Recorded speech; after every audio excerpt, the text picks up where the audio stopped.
अस्सलाम वालेकुम student. Okay, उम्मीद कि आप लोग बखैर वाफियत से होंगे। हम लोग फिर से अपने लेक्चर को कंटिन्यू करते हैं। आज का जो हमारा टॉपिक है या जो हमारा लेक्चर चल रहा है वो डेथ का पार्ट है और उसकी सब हेडिंग में हम लोग पढ़ रहे थे अब तक साइंस ऑफ डेथ, जिसमें हमने पढ़ लिया था immediate sign of death, early sign of death, और अर्ली साइन ऑफ डेथ में हमने पढ़ लिया है एल्गोर मॉर्टिस, पोस्टमार्टम लिविडिटी, ये सब हमने पढ़ लिया है। अब इसी अर्ली साइन ऑफ डेथ में हम लोग आज कंटिन्यू करेंगे और पढ़ेंगे राइगर मॉर्टिस को, यानी कि इसे तसल्लुब बादल मौत सादिक भी कहते हैं। और जब कैटेगरी स्पाज्म आपको पढ़ाएंगे बताएंगे तो वो उस वक्त जो है उसे क्या कहेंगे, तसल्लुब बादल मौत काज़िब। सादिक और काज़िब में ये फ़र्क है कि इसमें तो चूँकि ये राइगर मॉर्टिस होने के लिए फसली जो है मसल्स में जो है ये प्राइमरी रिलैक्सेशन का होना, फिर सेकंड पे राइगर मॉर्टिस होता था, फिर थर्ड पे जो है फिर से मसल्स जो है रिलैक्सेशन स्टेज में चली जाती है। जबकि कैटेगरी स्पाज्म में यानी तसल्लुब बादल मौत काज़िब के अंदर वो डायरेक्ट यानी कि प्राइमरी रिलैक्सेशन नहीं होता है और उसमें डायरेक्ट क्या है स्टिफनेस आ जाती है और बॉडी सख्त हो जाती है, उसे ही तसल्लुब बादल मौत काज़िब कहते हैं। ये दोनों का डिफरेंस है।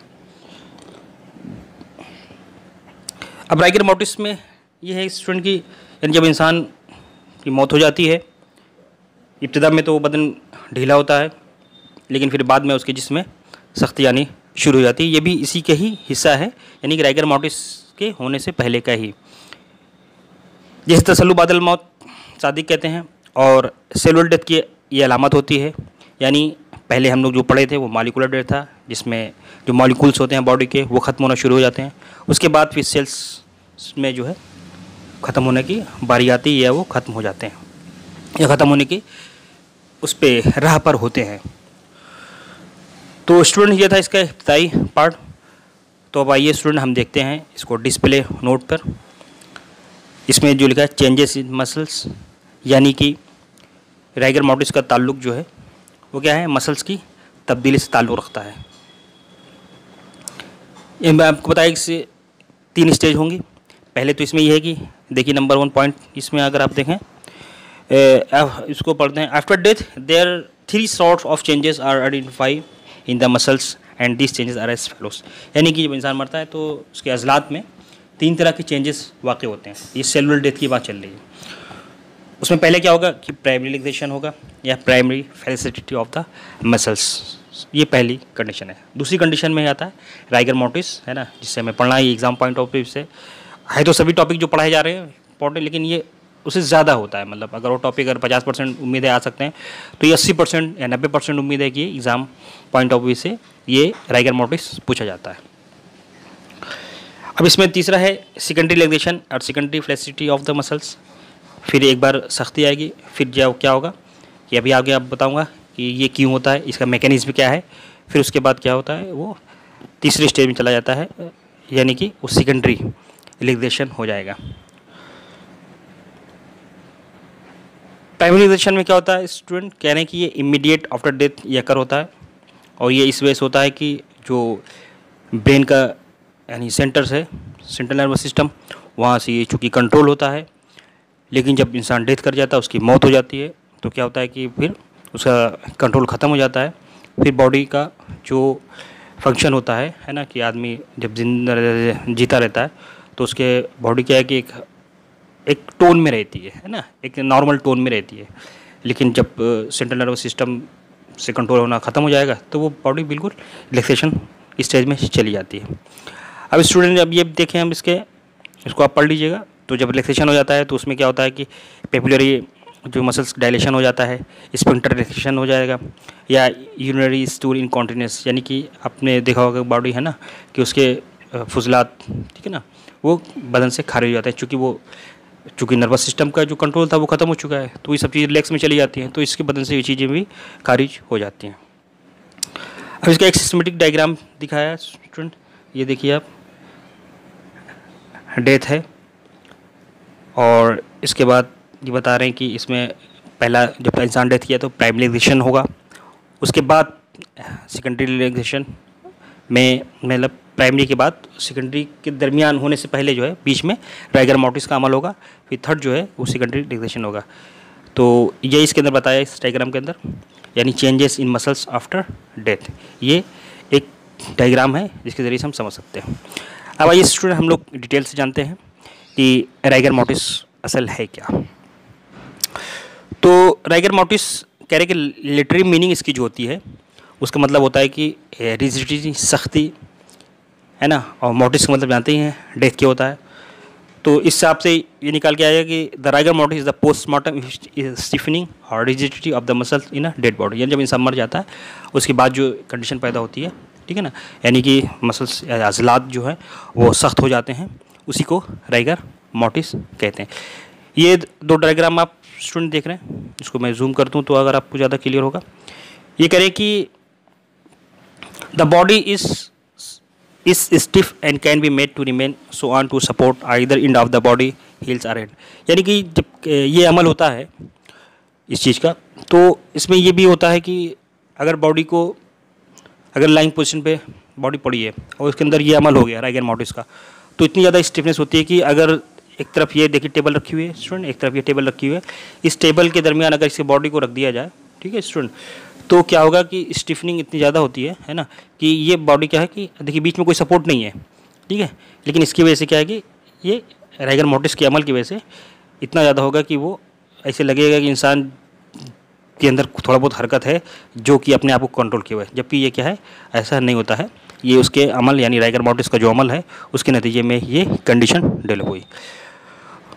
और एक दूसरी इमेज है स्टूडेंट, ये बोला कि ड्राइंग की जब हुई थी, है ना, वहाँ पे वाटर में इसके डूबने की वजह से इस बॉडी, इस इंसान की मौत हुई है।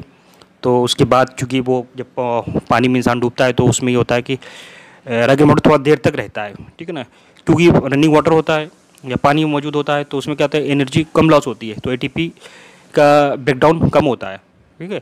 तो इस पर ये भी दिखाया कि वहाँ पर भी अमल होगा, पानी में भी अगर कोई डूब रहा है तो काफ़ी दिन तक बॉडी अगर पानी में पड़ी हुई है तो भी ये अमल होगा। लेकिन कह रहे हैं कि ये नॉर्मल जो इंसान सरफेस पे जिसकी डेथ हो और जिसकी डेथ वाटर में हो उसके अंदर में थोड़ा सा फ़र्क आ जाता है, यानी इसमें स्टिफनेस ज़्यादा देर तक रहती है, यानी जो इंसान डेथ करता है। अभी इसको मेडिको लीगल इंपॉर्टेंस जब बताएंगे तो उसमें इसकी डिटेल हम बताएंगे। तो अब स्टूडेंट हम लोग बात करते हैं इसका मैकेनिज्म क्या होता है, ये ऐसा क्यों होता है। इसको बताने से पहले मैं अगर आपको ये डायग्राम दिखा दूँ ये, तो आपको आसानी से समझ में आ जाएगा।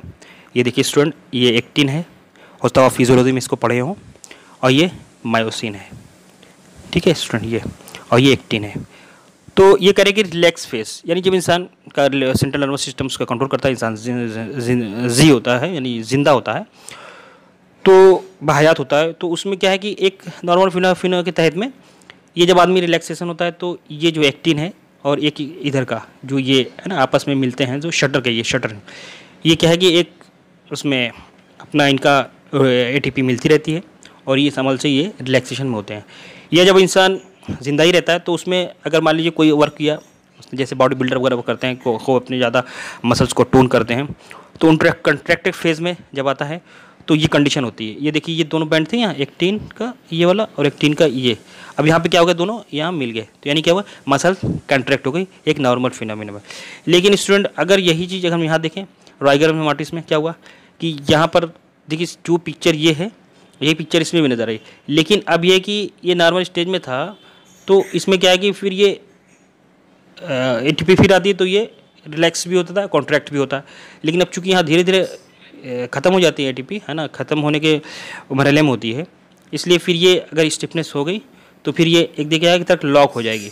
लॉक होने के बाद फिर अब ये उसको नॉर्मल पोजीशन नहीं आएगी, बल्कि जो है वो क्या हो जाएगी, रिलैक्स हो जाएगी, बिल्कुल ख़त्म हो जाएगी, फिर दोबारा इसके अंदर स्टिफनेस नहीं आएगी। तो ये इसका एक डायग्राम है स्टूडेंट, आप इसको बना लीजिएगा। अगर हम इसकी मैकेनिज्म बात करें तो इसके अंदर जो कुछ बताया है मैं आपको इसको खुलासा बयान कर देता हूँ, आप इसको हरफ बहरफ पढ़िएगा, है ना, आप नोट बनाइएगा, तो उसमें आपको सब समझ में आएगा। आसान लैंग्वेज है, इसमें प्रॉब्लम नहीं है। कि ये कह रहे हैं कि अज़लात में जब इनकबाज यानी कंट्रैक्शन होता है, मायोसिन और एक्टिन नामी प्रोटीन की वजह से होता है। ये इनकी आपस में तरतीब होती है, इसकी वजह से होता है। इस तरतीब में है ना, इस अमल में क्या होता है कि एटीपी यानी एडिनिन ट्राइफॉस्फेट का अहम रोल होता है, जो कि इंसान जब जीता रहता है तो उसके अंदर ये अमल होता रहता है। यानी एटीपी एडिनिन ट्राइफॉस्फेट क्या है कि एक एनर्जी होती है और जो कि मसल्स को प्रोवाइड होती है और मसल्स अपना अमल करता रहता है।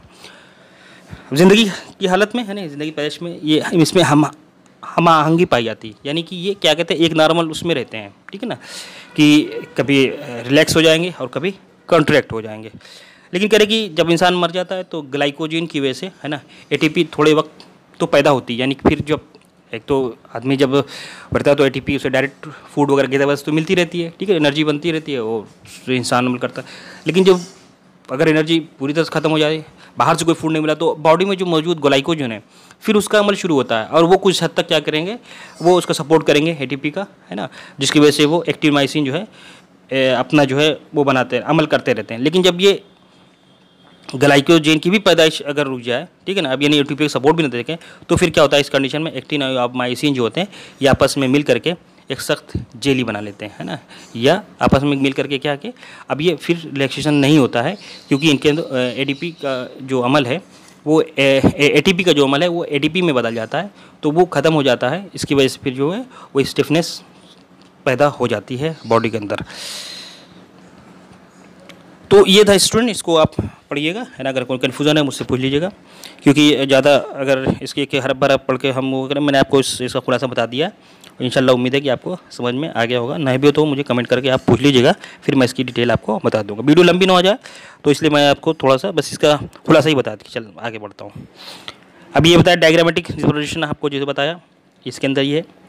अब आगे की बात कर रहे हैं कि factors that influence the rigor mortis, क्या क्या अवामिल हो सकते हैं जिससे कि मतलब राइगर मोर्टिस तो कभी बहुत जल्दी भी हो सकता है या डिले भी हो सकता है ना। तो ऐसे क्या क्या अवामिल हो सकते हैं, क्या क्या फैक्टर्स हो सकते हैं, तो उसकी सिलसिले में हम लोग स्टूडेंट बात करते हैं। उसमें जैसे है कि एज यानी उम्र, जैसे होता है कि बूढ़े और बच्चों में कह रहे हैं कि इसमें अगर ये एज है अगर लें, है ना, तो बच्चा जो 7 मंथ से है कम है तो उसके अंदर ये चीज़ नहीं पाई जाती, उसकी स्टिफनेस, क्योंकि वो पूरा क्या होता है कि वो मसल्स उसके तो डेवलप हो गई, बन तो गई है, लेकिन उसमें चूँकि अमल नहीं होता है ना 7 मंथ से बिलो जो है बच्चा, तो इसलिए जो है इसके अंदर एक्टिनोमाइसिन उतनी तरह से एक्टिव नहीं होंगे जिस तरह से एक इंसान जो कि 7 मंथ के बाद का जो बच्चा होगा उसके अंदर जिस मसल में थोड़ा सा टोनसिटी आती है, इसमें होता नहीं है, तो इसलिए यहाँ नहीं मिलता है। तो ये भी एक मेडिकल लेकिन इंपॉर्टेंस हो सकती है कि अगर मान ली किसी का 7 मंथ से पहले बच्चा हो गया या फिर मरा ही पैदा हुआ, तो ये मालूम हो जाएगा कि इससे मालूम किया जाता है कि हाँ ये अभी 7 मंथ से बिलो ही था, इसके अंदर ये अमल हो ही नहीं सकता, यानी राइगर मोर्टिस का।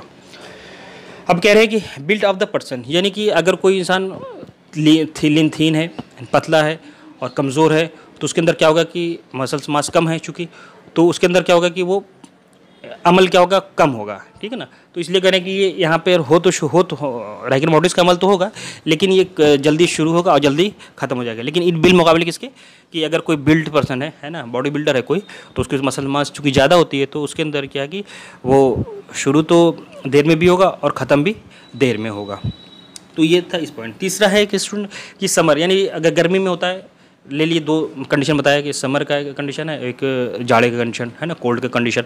तो समर में क्या होता है कि जाहिर सी बात है एनर्जी वगैरह का लॉस ज़्यादा होता है, ठीक है ना, बॉडी में चूँकि बाहर का भी टेम्परेचर होता है, बॉडी का भी टेम्परेचर होता है, तो उससे क्या है कि जल्दी होता है। तो यानी कि इसमें कह रहे हैं कि समर के अगर मंथ है तो उसमें राइगर मोर्टिस जल्दी होगा और जल्दी ख़त्म होगा। लेकिन अगर ठंडी का मौसम है तो जाहिर सी बात है कि एनर्जी का चूँकि बाहर का टेम्परेचर कम है ना, और बॉडी का टेम्परेचर भी एक नॉर्मल रेंज में है, तो क्या है कि उसको बहुत ज़्यादा ज़रूरत नहीं होगी, है ना, मसल्स को वर्क करने की, या बदन से पसीना वगैरह भी खारिज नहीं होता, जिसकी वजह से बॉडी में क्या होगा कि वो अमल जो है वो कम होगा। तो इसमें इस कंडीशन में क्या होगा कि सर्दियों के मौसम में भी वो डिले हो सकता है, यानी कि राइगर मोर्टिस थोड़ा देर में पैदा हो, ठीक है स्टूडेंट। और एक कंडीशन और बता रहे हैं कि condition of the muscle before death, कह रही कि अगर जो है कोई इंसान मान लीजिए कि लेटा हुआ है, ठीक है ना, सो रहा था, रात में उसके ऊपर से कुछ चीज़ गिर गई, भारी भरकम चीज़, तो उसकी वजह से क्या होगा, उसका डेथ हो गई, ठीक है। अब उसकी डेथ हो गई तो शायद वो रिलैक्सेशन पोजीशन में था। तो ऐसी कंडीशन में कह रहे हैं कि rigor mortis is set early and pass of early. तो ऐसी कंडीशन में क्या है, मसल्स रिलैक्स है, ठीक है ना, उसमें कोई मल हुआ नहीं। तो ऐसी कंडीशन में मसल्स में राइगर मोर्टिस जल्दी पैदा होगा और जल्दी वो खत्म हो जाएगा। लेकिन अगर यही हम इसका जैसा अपोजिट करें, तो कोई इंसान जैसे किसी से लड़ाई झगड़ा किया और उसने अपने बचाव किया, तो क्या हुआ, उसका मसल्स जो हैं वो उससे क्या किया, हरकत कर रहे थे, है ना, और तो वो क्या होगा कि उसमें ये चूँकि टोन में आ गए मसल्स उसके, है ना। तो अब ये क्या है कि इसमें जो अभी आगे टाइम बताएंगे उस टाइम के अकॉर्डिंग होने के बाद ही जो है राइगर मोर्टिस डेवलप होगा, उसके बाद वो राइगर मोर्टिस खत्म हो गया। अब स्टूडेंट हम लोग बात करते हैं इसके मेडिको लीगल इंपॉर्टेंस, इसकी तिब्बी कानूनी अहमियत क्या है। ये कह रहे हैं कि it is a sign of death, यानी कि ये मौत की एक यकीनी अलामत है। अगर ये कंडीशन मिलती है तो ये क्या बता दिया जाएगा, ये हुक्म लगा दिया जाएगा कि इसकी मतलब अब पूरी तरह से इसकी मौत हो चुकी है, अब किसी भी तरह से सूरत से, है ना, इसे इसकी ज़िंदगी को वापस नहीं लाया जा सकता है।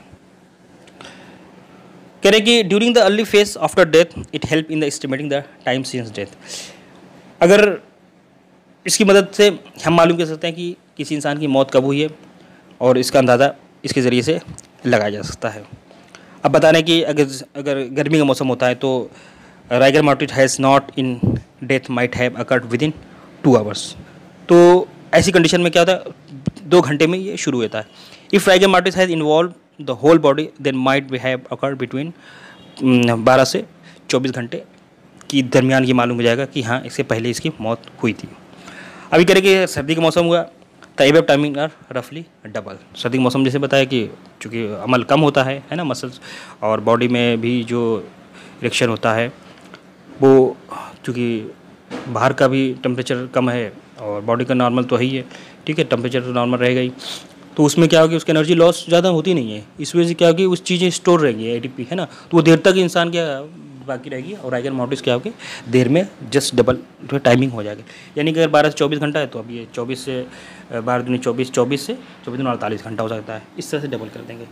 और तीसरा है कि it indicate the position of the body at the time of death. यानी कि एक इंसान जैसे अभी अब ऊपर आपने फोटो देखा, ये वाली है ना स्टूडेंट, ये तो यानी कि एक इंसान अगर इस पोजीशन में उसकी डेथ हुई तो जाहिर सी बात है इसकी जो है बॉडी जो होगी वो उसी पोस्चर में होगी, ठीक है ना, यानी कि वो लाइंग पोस्चर में थी और उसी में उसकी डेथ हुई, तो वो क्या होगा कि वो फिर मसल्स जो उसमें वो हो जाएगी, है ना, राइगर सख्ती पैदा होगी, तो वो इस पोजीशन में। अब अगर किसी की डेथ तो हो गई 3-4 दिन बाद, 12 घंटे बाद फिर से उसकी बॉडी को पलट दिया गया, है ना, तो अब इससे क्या है कि अंदाज़ा किया जा सकता है कि हाँ ये बॉडी का किस पोजीशन में इसकी मौत हुई थी, ठीक है ना। अब अगर उसको पलट दिया गया और उसके अंदर ये कंडीशन डेवलप हो भी गई थी तो भी वो क्या होगा, जो आर्च बनेगा लाइंग पोजीशन पे वो तो वैसे ही सेम रहेगा। अच्छा, अब अगर उसमें छेड़छाड़ करेंगे यानी कि उसको सीधा करना चाहेंगे तो क्या होगा, फिर ब्रेकिंग ऑफ द, कहते हैं कि the breaking of the rigor mortis indicate the body is shifted from one place to another place. तो इससे ये मान लीजिएगा कि बॉडी के साथ छेड़छाड़ हुई है, यानी कि जिस जगह पे इसकी मौत हुई थी या जिस जगह से मारा गया था और उसको वहाँ छोड़ दिया गया था, फिर इस बाद में लोग आए, उनको जाना कि नहीं अब बॉडी के ठिकाने भी लगाना है, तो उस कंडीशन में क्या होगा कि बॉडी को वो एक जगह से दूसरी करेंगे, जाहिर सी बात है उसमें स्टिफनेस है तो उसे ब्रेक करेंगे, तोड़ेंगे, ठीक है ना। यानी कि अगर इजीली ये चूँकि ब्रेक हो जाता है, अब जान तो है नहीं बॉडी में, तो ये ब्रेक हो सकता है। इससे मालूम हो जाएगा हाँ इसकी बॉडी के साथ छेड़छाड़ हुई है, इसमें और लोग भी इन्वॉल्व हैं जो इस तरफ रहनुमाई करेंगे कि हाँ इसको जानबूझ के इसका मारा गया है, जो उसके बाद मारने के बाद इसको छुपाने के लिए लोगों ने ये हरकत किया है। अब तीसरा कि indicate the somatic death and the cellular of the life, यानी कि ये बताएगा कि इसमें सोमैटिक डेथ, ठीक है ना स्टूडेंट, और जो है इसके सेलुलर डेथ दोनों हो चुकी है, इसलिए ये पूरी तरह हुक्म लगा दिया जाएगा कि इसकी डेथ जो है अब इसको ज़िंदगी को, है ना, इसकी पूरी तरह से मौत हो गई है और अब इसकी ज़िंदगी कोई अलामत नहीं मिल रही है। तो वो कि स्टूडेंट ये थी मुख्तसर सा, है ना, नोट जो कि मैंने आपको दिया, और इसको आप किताब से देखिए, मिलाइए और उसको आप पढ़ने की कोशिश कीजिए। मुश्किल नहीं है, आसान है, और मेरी आप सभी से दरख्वास्त है कि आप लोग जो है पढ़ने की कोशिश करिए। हम लोग भी घर पे आए हैं, एंजॉय कर रहे हैं, लेकिन हम सोच रहे हैं कि नहीं आप लोग दिलचस्पी ले रहे हैं तो हम लोग भी इस पे आपके लिए इतना टाइम तो निकाल ही सकते हैं, घंटे 2 घंटे आपके लिए एक लेक्चर बना ही दें, ठीक है स्टूडेंट। तो आप इसको कंटिन्यू करिए और जो है आप लोग पढ़िए, खुश रहिए और हमें भी अपने दुआ में याद रखिए। अल्लाह हाफिज़।